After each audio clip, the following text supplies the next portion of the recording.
"Grandpa, why do you keep this empty jar?" asked the little boy. "We used to breathe without thinking. Then we stopped caring and forgot how. This is air from my childhood." In 2140, the city of Graysmoke was a place where the sun was just a memory. The sky was permanently brown, and people walked the streets wearing breathing masks. The air, once free for everyone, was now sold in glass jars with tight metal lids, like a rare luxury.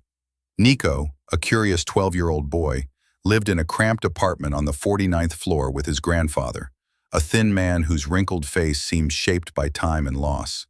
In the corner of their small room stood a single object on a wooden shelf, a jar, dusty yet carefully polished. Inside it was nothing.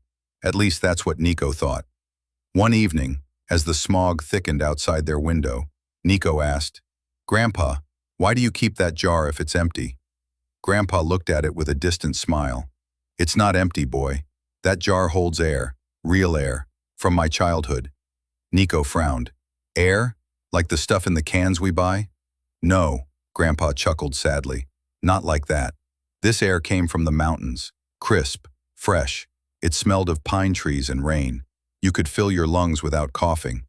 He spoke of forests so tall they brushed the clouds, of rivers that laughed as they flowed, and of mornings filled with birdsong instead of sirens. Nico listened, eyes wide, feeling both wonder and a sharp ache. He had never seen a tree or heard a bird sing. That night, Nico couldn't sleep. The thought of a world that could breathe on its own burned inside him. He wanted to know if any part of it still existed.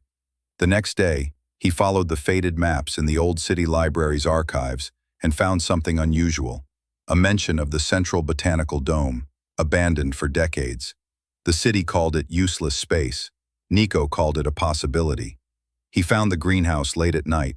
Its glass roof was cracked, and the once automatic doors hung open like a broken jaw. Inside, the air was heavy and stale. Plants drooped, their leaves brittle. Dust covered everything.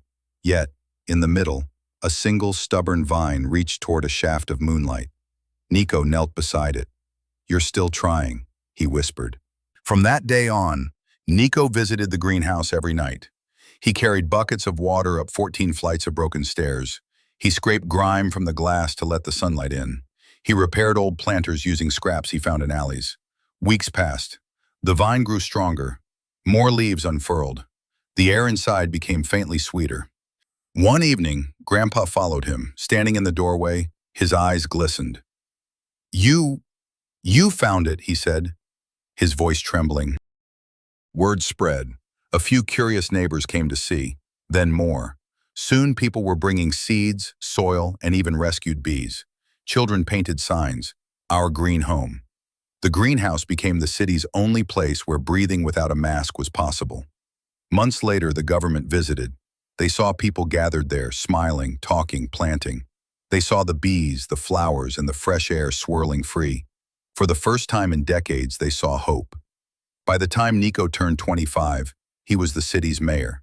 His first decree was to open the air forest, a massive green space in the city's heart, where trees grew without cages and people breathed without jars. Years later, an older Nico stood in that forest with his grandfather, now too frail to walk far. They opened the old glass jar together. The air inside mingled with the air around them, no longer rare, no longer trapped. Grandpa inhaled deeply and smiled. "This is the air I remember," he said. And Nico whispered, "This is the air we'll never lose again."